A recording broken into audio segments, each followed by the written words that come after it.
नमस्कार. स्वाद आपल्या घरचा या रेसिपी चॅनलवर तुम्हा सर्वांचे अगदी मनापासून स्वागत आहे. आज आपण तयार करणार आहोत थाळी क्रमांक 3. अगदी साधी, सोपी आणि सरळ अशी ही थाळी तयार करण्याची पद्धत आज मी तुम्हाला सांगणार आहे. अगदी सहजपणे कुणीही ही थाळी करेल अशी आजची थाळी आपण करण्याचा प्रयत्न केलेला आहे आणि मसाल्यांचा सुद्धा मी कमीत कमी असा ठेवण्याचा प्रयत्न केलेला आहे. अगदी काही वेळातच ही थाळी आपण तयार करू. चला तर वेळ न करता मग आपण लगेचच रेसिपीला सुरुवात करूया. त्यासाठी बघा आता आपल्याला जी पूर्वतयारी करायची आहे, इथे बघा भाजीसाठी मी 1 चमचा बडिशोप घेतलेली आहे, 1 चमचा धणे घेतलेले आहेत आणि 1 मीडियम साईजचा टोमॅटो असा जाडसर कापून घेतलेला आहे. 7 ते 8 लसूण पाकळ्या आणि 1 आल्याचा तुकडा घेतलेला आहे. आपण आता इथे जे सुको खोबरं आहे ते 1 लहान वाटी एवढं खिसून घेतलेलं आहे आणि सर्वात महत्त्वाचं म्हणजे इथं 1 मुठभर एवढा पालक घेतलेला आहे, जो वाटीने 1 लहान वाटी एवढा आहे. पोहे खाण्याचे 1 चमचा एवढं जिरं आणि 1 चमचा एवढं पांढरे तीळ घेतलेले आहेत. आता आपण खड्या मसाल्यांमध्ये 1 जावित्री, 1 कलमीचा लहान तुकडा, 1 हिरवी विलायची आणि 5 ते 6 एवढी काळी मिरी वापरलेली आहेत. 1 मीडियम साईजचा कांदा कापून घेतलेला आहे. आता बघा जे फणस आहे ते मी आता अशा पद्धतीने त्याची मागची बाजू ही काढून घेतलेली आहे आणि आपल्याला अशा पद्धतीने हे असं कापून घ्यायचं आहे. तुम्ही बियांचा वापर या भाजीमध्ये करत असल्यास बियासुद्धा या भाजीमध्ये तुम्ही टाकू शकता.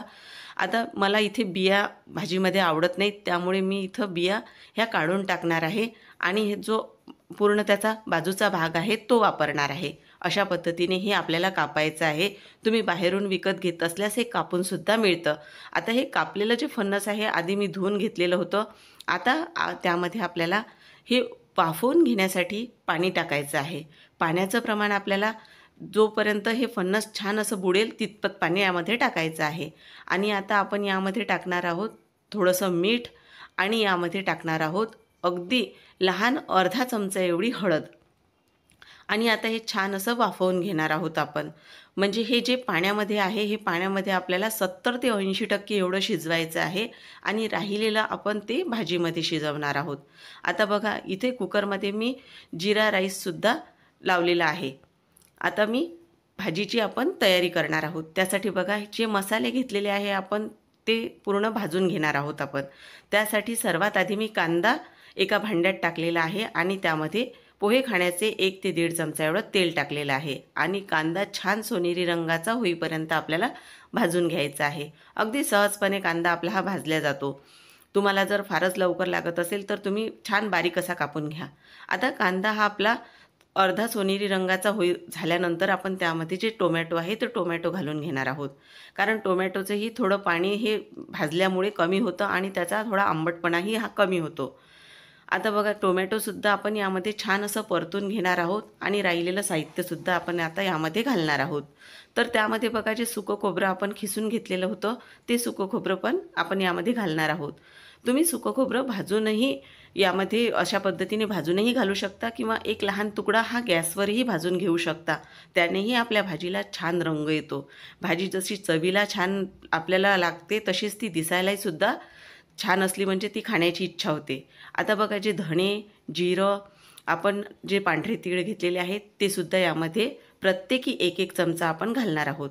आणि आता लसूण पाकळ्या, आल्याचा तुकडा तो सुद्धा यामध्ये घातलेला आहे आणि खडे मसालेही यामध्येच घातलेले आहेत आणि छान आपण आता वास सुटेपर्यंत मस्त भाजणार आहोत. सोपही मी यामध्येच टाकलेली आहे. अगदी 5 ते 7 मिनिटात सहज भाजल्या जाईल हे पूर्ण आपलं जे आपण वाटण तयार करणार आहोत तो मसाला. बघा हा आता पूर्ण छान असा परतून घ्यायचा आहे आणि जास्त अशा मोठ्या फ्लेमवर नाही, मीडियम फ्लेमवरच हा भाजलेला आहे आणि गारसुद्धा आता करून घेतलेला आहे. आता एका मिक्सरच्या भांड्यात मी काढून घेतलेलं आहे आणि छान पाणी टाकून आपल्याला याची बारीक अशी पेस्ट करून घ्यायची आहे. बघा अशा पद्धतीनं मसाला छान जर बारीक असला तर भाजीची ग्रेव्हीसुद्धा छान अशी प्लेन ग्रेव्ही तयार होते आणि खाण्यासाठी सुद्धा ते अशी चांगली लागते ग्रेव्ही. जाडसर मसाला तेवढा फार चवीला चांगला लागत नाही. आता बघा भाजीच्या फोडणीसाठी मी इथं 2 चमचे भाजीचे एवढं असं तेल टाकलेलं आहे आणि आता हे जो मसाला आपण तयार केलेली जी पेस्ट आहे मसाल्याची ती सुद्धा घालून घेतलेली आहे. फक्त भाजीसाठी तेल असं छान कडकडीत गरम करून घ्या. आता जे आपण मसाला जो आपण यामध्ये टाकलेला आहे त्यातच मी पाव चमचा लहान असा हळद टाकलेली आहे, अर्धा चमचा धनेपूड, अर्धा चमचा गरम मसाला घातलेला आहे आणि यामध्ये चवीप्रमाणे आपल्याला तिखट घालायचं आहे. तुम्ही कितपत तिखट खाता तेवढं तिखट आपण यामध्ये घालणार आहोत. मी इथं 2 चमचे काश्मीरी लाल तिखट वापरलेलं आहे आणि आता कसुरी मेथीसुद्धा या मसाल्यातच मी घालणार आहे आणि छान असा आपल्याला हा मसाला भाजायचा आहे. मी हा मसाला झाकण ठेवून 2 ते 3 मिनटं असा भाजून घेतलेला होता. ती क्लिप तुम्हाला दाखवायची राहून गेलेली आहे. बघा आता परत आपण छान भाजून घेणार आहोत आणि तेल सुटू दे म्हणजे पर्यंत आपल्याला हा भाजायचा आहे मसाला. बघा आता मसाल्याला छान असं तेल सुटलेलं आहे आणि आता हा मसाला आपण रंग छान याचा बदलेपर्यंत भाजायचा आहे आपल्याला. अगदीच आपल्याला घाई करायची नाही. छान असा मंद गॅसच्या फ्लेमवर आपल्याला हा कमी फ्लेमवर भाजायचा आहे. परत मी एकदा झाकण यावर ठेवणार आहे आणि आता बघा हे फणस पण आपलं 70 ते 80% असं छान शिजलेलं आहे. जास्तही आपल्याला असं एकदम जास्त शिजवून घ्यायचं नाही किंवा असं एकदम जास्त ओव्हर कुक म्हणतात त्याला, तसं आपल्याला ते शिजवायचं नाही. आता बघा हा मसाला ऑलमोस्ट आपला झालेला आहे. आता आपण जे तयार केलेलं फणस आहे ते फणस यामध्ये आपल्याला घालायचं आहे. आता फणस आपण घालताना जे पाणी आपण यासोबत उकळलेलं आहे फणस ज्या पाण्यात, ते पाणी आपल्याला यामध्ये घालायचं आहे. वेगळं पाणी असं घालायची आपल्याला काहीच गरज नाही, कारण या फणसाचा जो फ्लेवर आहे तो या पाण्याला पूर्ण आलेला असतो. त्यामुळे हे जे गरम पाणी आहे हेच पाणी आपण भाजीसाठी वापरणार आहोत. बघा अशा पद्धतीनं टाकलेलं फणस छान असं या मसाल्यामध्ये कोट करून घ्यायचं आहे आणि 1 ते 2 मिनटं राहिल्यानंतर जे आपण पाणी आहे ते पाणी आपल्या गरजेनुसार आपल्याला घालायचं आहे यामध्ये. अतिशयसुद्धा भाजी पातळ करू नका, कारण ही फणसाची जी भाजी आहे ती भाजी अतिशय पातळ किंवा घट्ट अशी नाही, तर एक एक मीडियम याची एक कन्सिस्टन्सी आपल्याला ठेवायची आहे. आता मीठ आपण यामध्ये चवीप्रमाणे घालणार आहोत, कारण आपण जे फणस वाफवताना सुद्धा यामध्ये मीठ घातलेलं आहे. त्यामुळे मीठ तुम्ही बेतानेच घाला. बघा हे अशा पद्धतीची आपल्याला छान अशी भाजी पातळ अशी लागणार आहे. थोडंसं जर पाणी मला इथं कमी वाटत आहे, त्यामुळे मी राहिलेलं पाणीसुद्धा यामध्ये घालणार आहे. आपण एवढं आपल्याला ही भाजी पातळ लागणार आहे. छान अशी परत एकदा ही मिक्स करून घ्यायची पूर्ण, कारण मसाला सगळीकडे छान लागला पाहिजे भाजीला. आणि आता आपण जी भाजी तयार केलेली आहे त्यावर एक झाकण ठेवणार आहोत आणि अगदी 2 ते 3 मिनिटाची वाफ काढून घेणार आहे. बघा किती छान आता भाजीला रंग आलेला आहे आणि तेल पण छान आलेलं आहे भाजीवर. अशा पद्धतीने ही फणसाची भाजी आपली खाण्यासाठी अगदी तयार झालेली आहे. वरून छान अशी कोथिंबीर बारीक कापून घेतलेली घालायची आहे आपल्याला. आणि आता आपण झाकण ठेवून गॅस बंद करणार आहे आणि आता आपण दुसरी रेसिपी करायला घेऊया. तर बघा इथे आपण अगदी साधी सोपी सरळ अशी भेंडीची भाजी तयार करणार आहोत.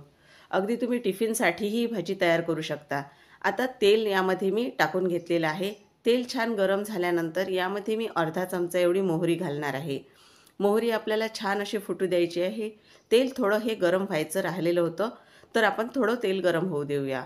आणि आता त्यामध्ये मी अर्धा चमचा एवढं जिरं घालणार आहे.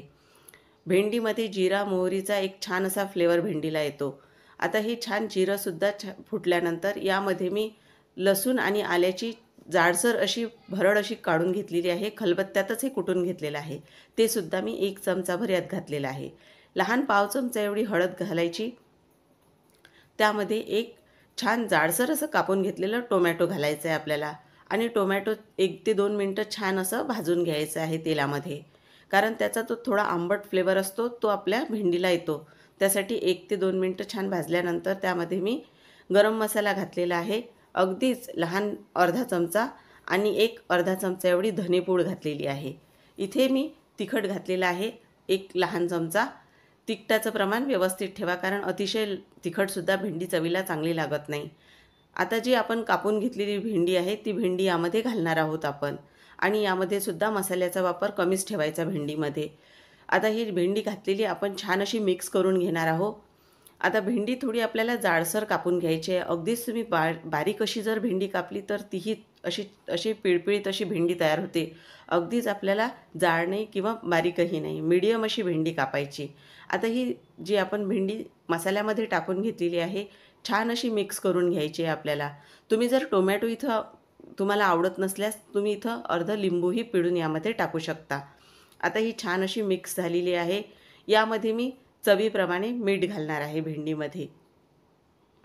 आता मीठ घातल्यानंतर छान परत एकदा आपण मिक्स करून घेणार आहोत ही भेंडी। अशा पद्धतीनं ही पूर्ण अशी मिक्स करून घ्यायची भेंडी आपली। अगदी सहज 5 ते 7 मिनिटात ही भेंडी आपली शिजून तयार होईल। बघा पूर्ण ही मिक्स करून झालेली आहे आणि आता आपण यावर झाकण ठेवणार आहोत। झाकण ठेवल्यामुळे आपली भेंडी अजिबातही चिकट अशी होत नाही। बघा ही 5 ते 7 मिनिटानंतर मी झाकण काढलेलं आहे आणि भेंडीसुद्धा आपली तयार झालेली आहे। आता आपण कोशिंबीरसाठी दही घेतलेलं आहे एका भांड्यात। दही असं विस्करने छान फेटून घ्यायचं। दही फेटून घेतल्यामुळे आपल्या जे कोशिंबीरीला एक वेगळीच छान अशी चव येते आणि पूर्ण असं एकजीव अशी कोशिंबीर आपली तयार होते। अगदी 2 ते 3 मिनिटात आपलं हे दही विस्करने छान असं फेटून घेतलं जातं। आता हे फेटलेलं दही आता यामध्ये मी बारीक कापून घेतलेला टोमॅटो टाकणार आहे। टोमॅटोच्या बिया हे काढून घेणे, कारण आपलं दही जर आंबट नसेल तर ह्या बिया आंबट असल्या तर त्यामुळे कोशिंबीरसुद्धा आंबट होते। आता इथे बिया मी काढून घेतलेल्या आहेत आणि कोशिंबीरसाठी तडका तयार करणार आहोत। त्यासाठी बघा अगदी पोहे खाण्याचे 3 चमचे एवढं मी तेल घातलेलं आहे। तेल छान कडकडीत गरम झाल्यानंतर त्यामध्ये मोहरी घालायची आहे आपल्याला। इथे तुम्ही थोडा हिंगाचाही वापर करू शकता आणि कोशिंबीरसाठी फक्त दही आंबट असं वापरू नका। आता इथं अर्धाच लहान चमचा एवढं मी जिरं घातलेलं आहे।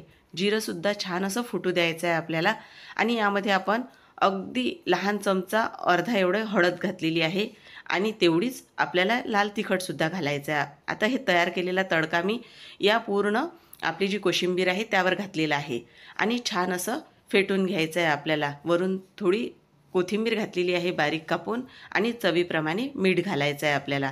तुम्हाला आवडत असल्यास तुम्ही कढीपत्त्याचा सुद्धा वापर करू शकता यामध्ये। आता हे तडका तयार केलेले जे आपलं दही आहे ते छान असं मिक्स करून घ्यायचं आहे आपल्याला आणि आपली कोशिंबीरसुद्धा अगदी तयार झालेली आहे।